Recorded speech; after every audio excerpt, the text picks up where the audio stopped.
Welcome to the PTV World this morning. Cricket, the Yes. heartbeat sport Yes. of Pakistan, Yes. our region and South Asia, West Indies and Pakistan are to play each other, and as they did so, the first cricket test of the two-match series between Pakistan and West Indies will begin today at Multan Cricket Stadium. PTV Sports HD is bound to telecast and match. It will be live on air, and you should stick to your screens because this is going to be a blitz of a match. The trophy unveiling ceremony of the series was held at Multan Stadium, where both captains posed with the trophy. Meanwhile, Pakistan announced the final 11 for their first test, with Mohammad Hurrera making his debut. Shan Masood will lead the team, and other players are Babar Azam, Kamran Ghulam, I beg your pardon, Saud Shakil, Mohammad Rizwan, Salman Ali Agha, Sajid Khan, Noman Ali, Khurram Shahzad and Abrar Ahmed. Right, and that's a very interesting development, and good luck to the team who displays their best skills, and obviously good luck to Team Pakistan because being Pakistani, we do have a positive, inclination towards the Pakistani cricket team. Our sportspersons have been making a great name for the country across various sports, contact sports. You talk about karate, you talk about full contact karate. We saw Shahzeb Rind, do a good job as well. Right, absolutely, and talking about Pakistan's contribution towards these sports, and not just the sports, in other arenas. So in a very interesting development, Al Khidmat Foundation, in partnership with the Doctors of Rahman UK and the Global Relief Trust UK, along with its implementation partners, the government of Pakistan, Fazila Trust has launched an initiative to extend the fully funded scholarships to the Palestinian Medical Center students in Pakistan. And we know what is the situation going on in the Gaza. Everything has been bombarded, everything has been flattened.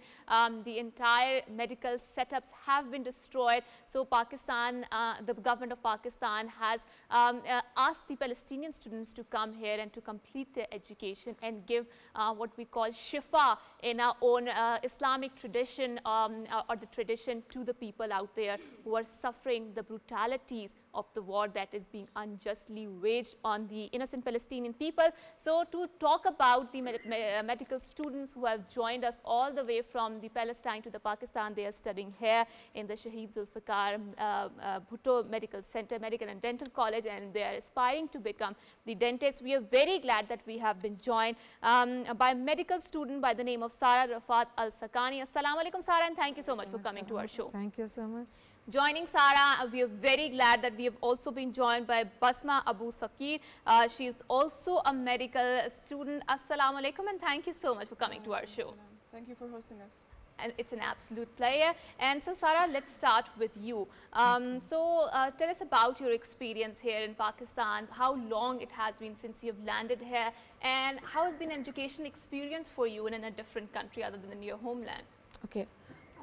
We are here in Pakistan since 3 months. Okay. We are studying in the Shaheed Zulfikar Dental College.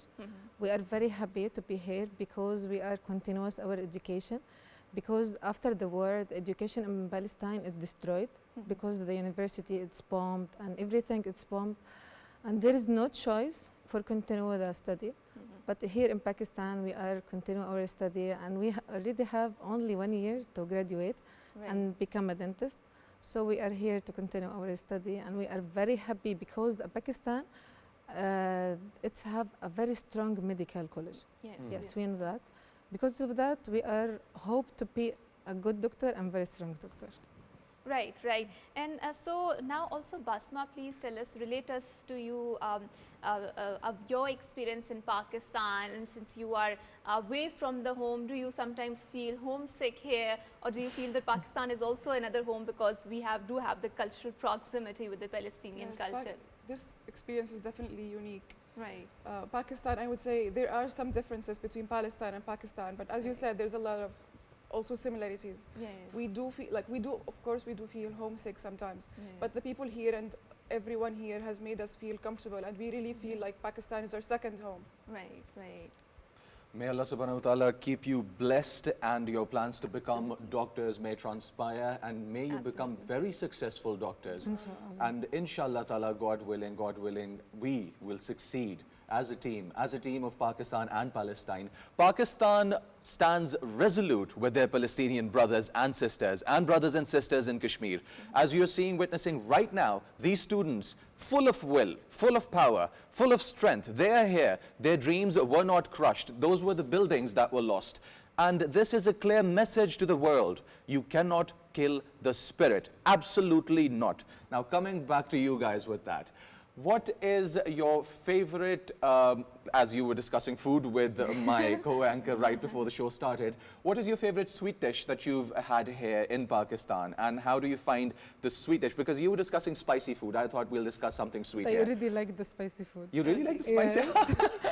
What about you? Do you like spicy food more? No, or I don't like spicy food. You don't like spicy No, food? I cannot tolerate it. My Okay. mom also, she cannot tolerate spicy food. I think we in South Asia have different level of spice tolerance. I don't know, that's very different from the world. But now let's come to you, Basma. You have chosen the profession of, it's a very noble profession, the profession of medicine, right? It gives shafa to the people out there. So what inspired you to become a doctor? What was that thought that you said that you have to choose this? You know, what kept you going on to pursue this path? Particularly medicine in Gaza is of great importance due to the events that happen in Gaza since 1948, the massacres, all the killing. This made medicine in Gaza very important as in many years we faced lots of wars and we face a lot of casualties. So medicine has become a great field in Gaza. Doctors are needed like always in Gaza, and when we see all the things, the horrible things that happen, we really feel the pain and we really want to do something for them. That's the only thing we can do as doctors and dentists, to make the people feel less pain than what they used to. Right, right. And the way we see things are unfolding in Gaza still, and I think it's been more than a year, the suffering still continues despite the fact that ceasefire has been announced. There is this, I would say, the sort of invisibility. I mean, the suffering is getting so much invisible to the people out there. You know, how do you feel about, so Sarah, I will come to you. So how do you feel about, you know, this entire thing unfolding before your eyes, because you guys are suffering, your people are suffering, their sense of belonging, a very strong belonging and attachment, I do feel, because Palestinians are not ready to forsake their hometown, home country, right? But at the same time, there is also a feeling of disbelonging because everything has been raised down to the ground. How do you intend to contribute towards rebuilding that community with the field of medicine? We say we are responsible for rebuilding our Gaza, our universities, our homes, and our people. So we need to be successful. We need to continue our education and graduated and become successful as a woman. To come back in Gaza and treat the people and rebuild the whole Gaza again. Because it's our home. We love it so much and we need to come back again and rebuild it again, inshallah. And inshallah ta'ala, it will be rebuilt and you will be successful in your mission, inshallah ta'ala, God willing. So talking about a little bit about music and culture of Palestine, let's dive into the art, the diversity, because I think conceptually, if you stay true to your roots and if you keep on repeating history, if you keep on repeating what is rightfully yours, the concepts, if they are not erased from the minds, if they are not erased from the agenda, if they are not erased from the literature and the content that is out there in the world, there is no way the enemy can succeed, because that is their primary agenda. They want to succeed in erasing the identity, and that is why we are here. We will not let that happen. Let's discuss Palestinian culture, food and art. What is your favorite kind of music that is native to that area?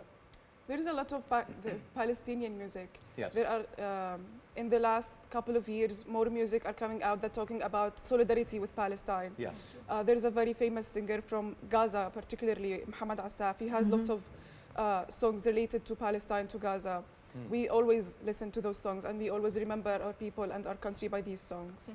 Right, right. Right. And to continue this conversation, because my co-host said something very interesting and that kept me thinking and resonates with me a lot, that is that the dominant narrative about, because you both of you are covering your head, your hijabis. Mashallah. Yes, Mashallah. alhamdulillah. And the dominant narrative that is on the Western media or generally in the Western-based liberal ideology is that, you know, those women are very invisible and their, you know, oppression is somehow associated with that, the covering thing. But I want you to explain, I mean, a women of Palestinian people, how they're actually contributing towards the community building, or they intend to contribute towards the community building as someone whose voices needs to be heard to the world out there to debunk this very, I would say, myopic sort of the ideology which they have regarding the women there, because you guys are giving or indulging in the noble profession of giving shifa out there. So please, one by one, voice out your opinion.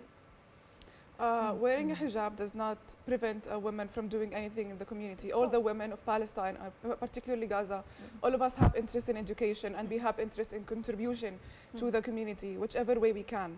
So going into dentistry or like medicine in general is a very important thing for women in Gaza, because as there is a very variety and like there is a wide kind of people in Gaza who would need women as doctors. Like women cannot be as comfortable with male doctors as they can be with men, with women doctors. Yes, you need lady health workers, you need lady nurses, you need lady doctors, because there is a wide range of people who would be much more comfortable, who would be it would be appropriate for more women culturally sensitive. More culturally sensitive also. And what we are seeing right now is that freedom is here up in the mind. The freedom does not belong in your clothes. If you wear a hijab, it does not mean that you're oppressed.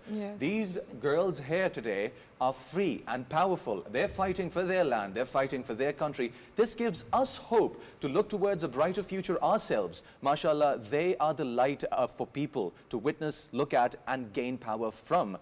It is so nice to talk to you today here in the morning and to, you know, witness this power that you have.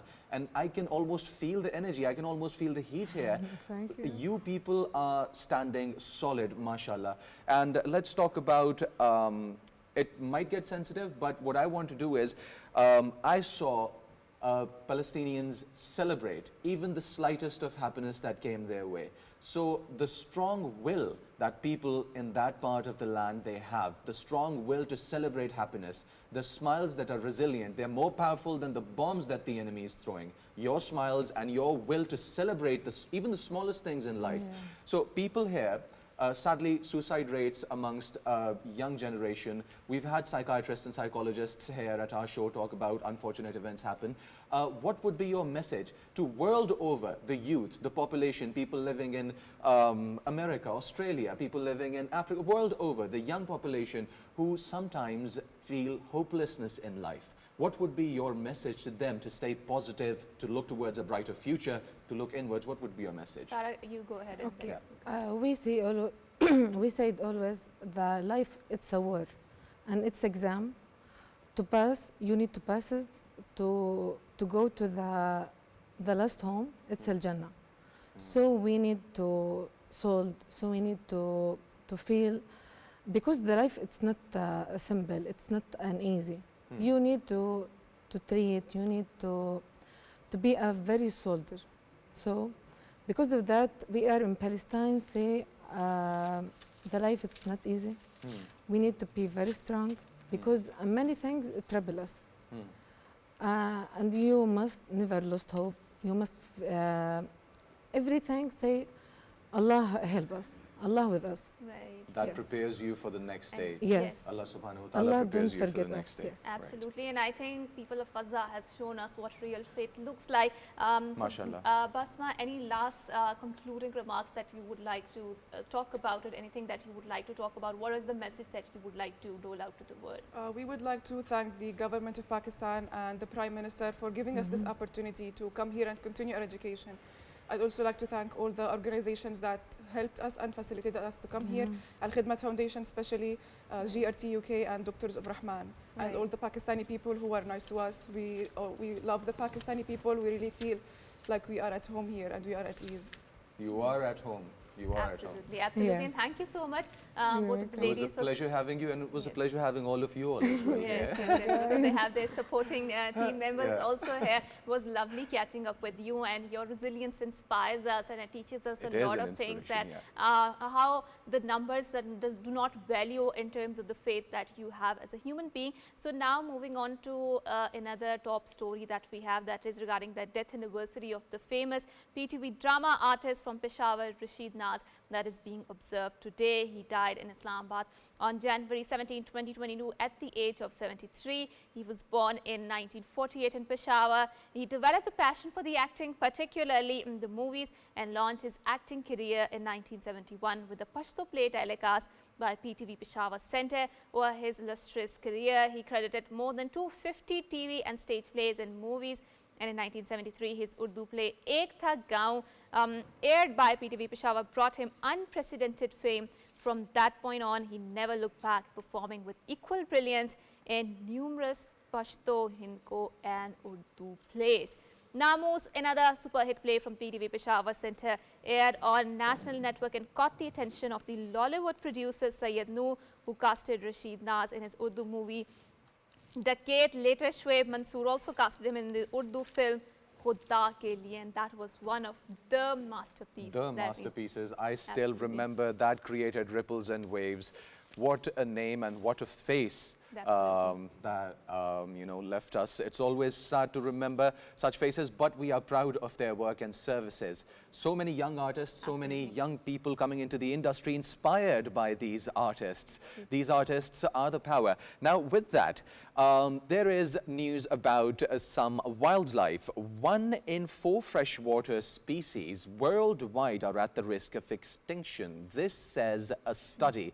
Now this is fairly important because we need to protect our planet. We need to protect the ecosystem, because ecosystem in turn provides us with a good setup here on this planet to thrive and live. A study has shown that 24% of the world's freshwater animal species on the ICANN red list of face extinction. And this is a problem because among them are fish, dragonflies, crabs and shrimp. If you know shrimps belong to the category of sea life that clean up the ocean floors. If there are no shrimps, if there are no crabs, we will face a big problem. And also this means that around 23,496 species are in this red list. Now 4,294 are at high risk, primarily in Lake Victoria, Lake Titicaca and Sri Lanka's wet zone. Right, right. And that is very interesting. And now moving on to and remembering and reminiscing another renowned painter, Abdul Chugtai. His death anniversary is being observed today. He was a famous artist from Pakistan, well known for his unique and distinctive painting style. He was influenced by the Mughal art, miniature painting, Art Nouveau and Islamic art traditions. He is regarded as the first significant modern Muslim artist from South Asia and the national artist of Pakistan. He was honored with the title of Khan Bahadur. He received Pakistan's Hilal-e-Imtiaz in 1960 and Presidential Medal for the Pride of Performance in 1978. Inna lillahi wa inna ilaihi raji'un. And now moving on to another very interesting phenomenon that is unfolding, still unfolding on our social media platforms, and has been unfolding and was becoming very popular since 2010 and 2000, I would say rather 9, which is the family blogging or family vlogging. And we see a lot of people, a lot of parents, they are capturing the moments of their young ones, their children, and they're putting on the social media what sort of consequences that can have for the children, because very important topic. Very important topic. Yes, because children cannot give their informed consent for that, and I do feel that is very scary, because there is the online public gaze on that children, and their digital footprint is stored forever on the internet. And when they grow up, how are they going to be perceived by the people, you know, so but the sort of the clips that... It also leads to later mental health issues that develop, you know, online bullying and other things, other problems as well. Yes, that might be the case, but obviously I think we are the first generation people who are digital natives, who are on the screen, and how things are unfolding for us, because they are also experimenting with us. But for the reviews, for the clicks, for the likes, how is this entire phenomena going to unfold? It's called sharenting, sharing and parenting. So is the public online gaze for the kids a comfortable phenomena to unfold this conversation? I'm very glad that we have been joined by Ms. Jessica MADDOX, all the way from the United States of America. She has an expertise on the social media platform and on observing the behavior. She has also written a book, and she has done a remarkable work exploring such sort of online behavior. We're very glad that we have been joined by Ms. Jessica MADDOX. Ms. Jessica, welcome to the PTV World this morning. Good morning. Thank you so much for having me. Right, and thank you so much, Jessica. So now let's unfold this conversation. Do you think this online public gaze for the kids, because I follow a lot of family vloggers, is this a comfortable phenomena for the kids who do not have the informed consent because they're not of that age and their parents are capturing the moments, putting them online? How do you feel about it? Yeah, I think you hit some great points there, that kids don't understand the reach and the permanence of the internet and social media. It may be fun to be in mom and dad's video and to the pictures they share to social media, but those kids don't realize that online a image or a piece of content can go far beyond its original audience very quickly, and something that was intended to be seen by maybe just a couple dozen people can quickly be seen by thousands, if not millions of people.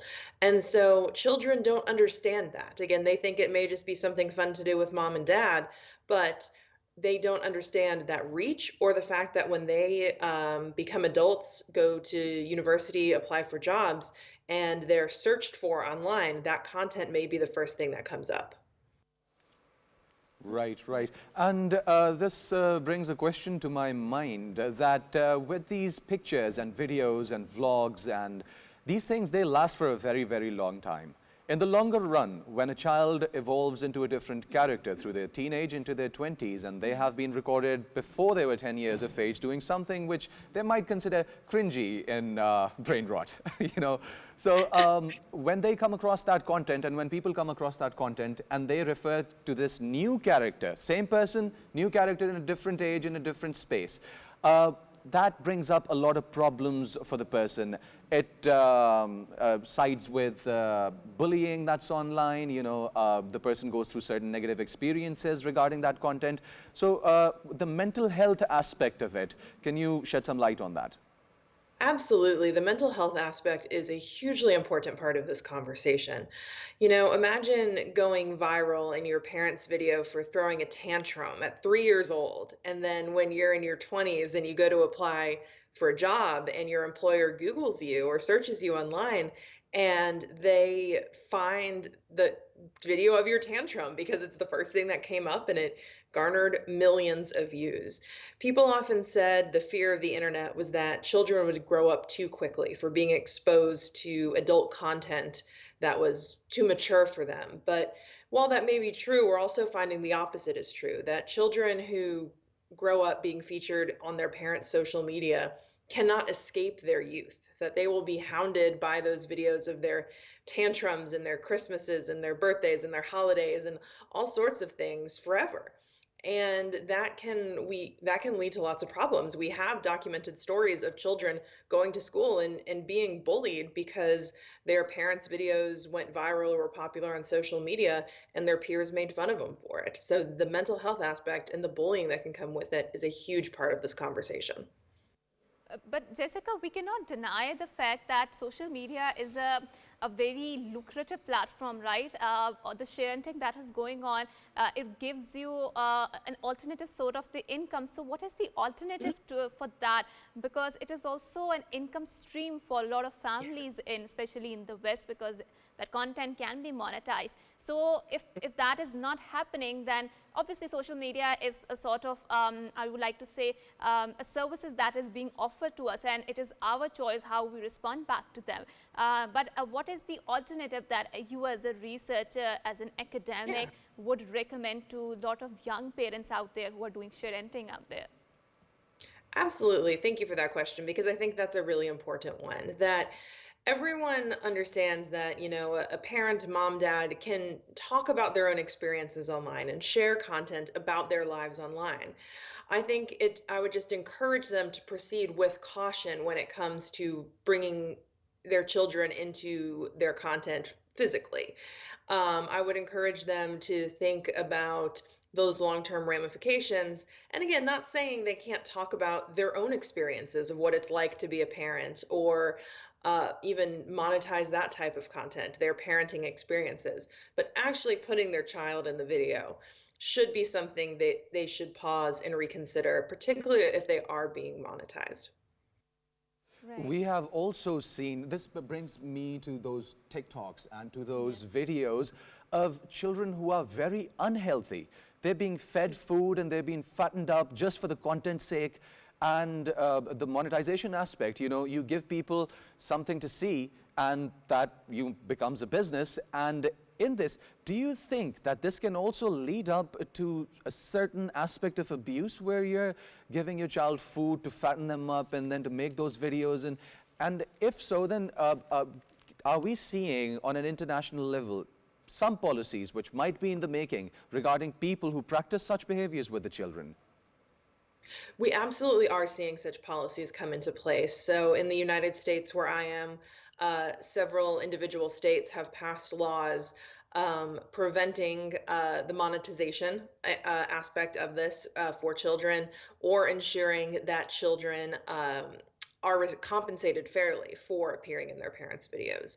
I know in other parts of the world, such as Australia and the Netherlands, there has also been meaningful legislation passed in this area to limit the reach of family vlogging and child influencers and protect the digital rights of children around the world. Because I do think, you know, doing things to your children specifically for social media views is complicated. It is not necessarily a good thing. I would encourage people to do. I would not encourage that. So I think that I would encourage parents to, you know, think twice before putting their children in their social media content, and then, you know, talk to their kids too. Are they having fun? Are they happy?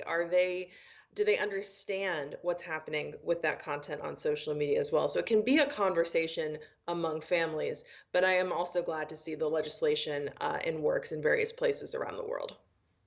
Right, and I think that's also very, I don't know how to put it in a better words, but it's a very starky sort of an area legislating that entire out there. But because then the government censorship, the question of the government censorship comes into the play, and we will see how this will unfold in the days to come or in the future. But once the video is on the internet, the digital footprint is preserved forever, right? And we also know, Jessica, that a lot of things that are acceptable now, the culturally more sensitive now, might not be you know, acceptable, or the culture might simply change.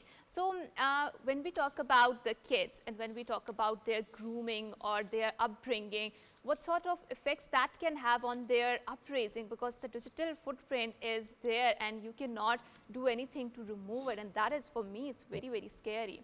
Yeah, that definitely is. Yes, it's very scary, and I think one of the things that children of family vloggers who have now grown up to be adults and have said is the biggest thing they grieve is their loss of privacy and their loss of anonymity. That they go to very public places and people know who they are. Strangers on the street can still stop them years after they've since appeared in their parents' content, and that they will never have the peace of privacy. And so they could be anywhere in the world at any point in time, and someone stops them and says, "Hey, I recognize you from your parents' video," and they will never be able to escape that digital footprint that you speak of, that it's there forever. And even when content gets deleted, people still screen record and make copies and all sorts of things. There was a viral video on YouTube a couple years ago of a mother who accidentally uploaded the wrong video instead of the one she intended to. And the one she uploaded was her coaching her probably 7 or 8-year-old son how to cry on camera correctly. And that video caused a pretty big uproar, and people had very intense reactions to it, because it did in fact show that this mother was putting her child in a very, you know, confusing and upsetting situation to manufacture emotions for the camera. And so again, even though the mother deleted that video, copies of it exist all over the internet and you can easily find it. So that digital footprint is very much indeed forever. Right, right. And it is dangerous. Thank you so much, Jessica, for being here and for sharing your thoughts out on there. And on the concluding remarks, I would like to say, having you here. Yes, yes, I would like to say for a lot of parents, even in Pakistan, I see that there is a diffusion of this phenomena of the sharenting, and in US it was very, very popular, especially in the 2010, and I think in Pakistan it is now gripping a lot of parents out there. So please think before putting your child out there in the public, because when I am seeing the kids out there in the public, gazes out there, I don't feel that's a very comfortable phenomena in the first place. And you need to be very because when your kids grow up, and I think when we are growing up, and now we are also questioning a lot of toxic norms that were established in a brown household, right? So our kids might be questioning us that how you behave with us digitally and making our digital footprint out there. So there needs to be a balance and a more thoughtful conversations on these points.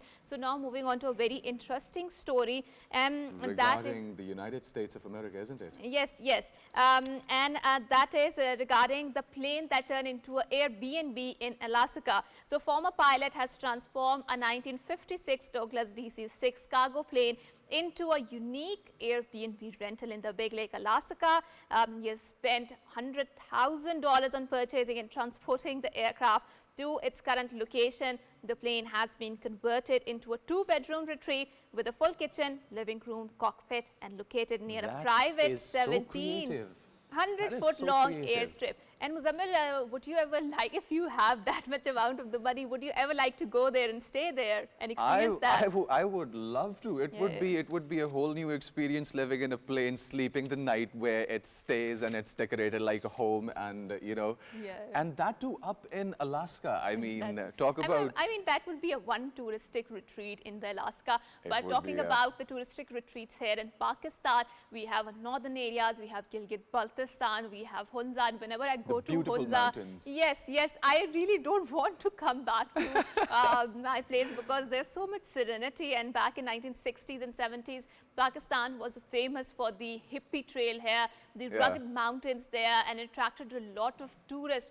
who want to experience the beauty of the faraway land that they call the Orientalist land here. My mother's a Balti. I'm lucky I can go and stay there for as long as I want to. I mean, you have the added benefit, and what better way to experience the beauty of the nature than to have your own family and support system there. And in recently, CNN has included Gilgit-Baltistan in a must-visit list for 2025.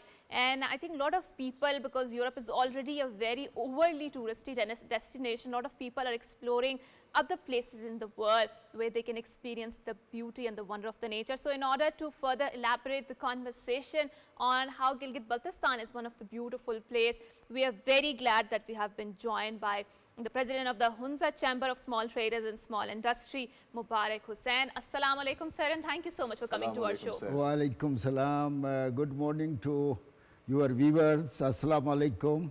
And happy to thank you for inviting me here. It's a pleasure having you. Jazakallah khair, sir. So Gilgit-Baltistan and particularly HUNZA has made to the CNN must-visit places. Please recommend us, what is the must-visit places within HUNZA, and when we will come to the food later on. We are very happy that CNN mentioned Gilgit-Baltistan as the must-visit places in the world, 25th. So that will, in 2023, I met the Richard Quest, CNN business anchor in the World Travel Market in London. And he interviewed me he asked me about the Gilgit-Baltistan. So it was my opportunity to describe the area to CNN at that time. But this exactly the CNN, what they declared Gilgit-Baltistan a 25th must-visit place. This will improve the people's lives, the businesses, tourism the areas, the tourism. Yeah, I mean, because our landscape, they just choose our Gilgit-Baltistan because of our landscape, Mostly we are very lucky and a very unique country, having 5 over 8,000 meter mountains. The K2, Broad Peak, Gasherbrum 1, Gasherbrum 2, and Nanga Parbat in Western Himalaya. And we have the Gilgit-Baltistan is very unique in the world, having 3 mountain ranges, Karakoram, Western Himalaya, and Hindu Kush. So all 3 ranges, we are the only country having all 3 ranges. Allah has blessed us with great fruits. Yeah. Yes. Yeah. And the highest peak of the Hindu Kush is the in Chitral, Tirichmir. Tirichmir. So we are second highest mountain in the world is the K2. Right. And recently we have the Gilgit-Baltistan is trying to improve the Gilgit-Baltistan government and the Gilgit-Baltistan tourism department. They are trying to improve the tourism in the area. And recently we went to China to make a call, that is the corridor.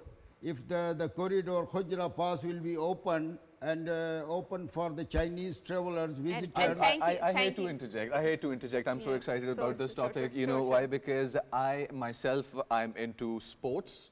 I'm a very active person physically. Right. And when we come to sports and we come to tourism, the thing is winter sports, you know, they're a big deal. Winter sports are a big deal. And we also see for our viewers, plenty of you might be familiar with X Games. They're dangerous, they're adrenaline filled, you know, snowboarding, there is skiing, there are other motorsports regarding mountain hiking and all sorts of those sports. So there are a bunch of things that can happen up in those peaks and valleys, in those mountains, because we have snow-filled peaks. So I heard some news regarding winter sports, skating, skiing, snowboarding, such events taking place up north. So are we developing those sectors? Are we putting effort into developing sports in the mountains? Recently, Gilgit-Baltistan government and the Gilgit-Baltistan tourism department introduced, and the local people and the local area called SCAF in Altit village of HUNZA,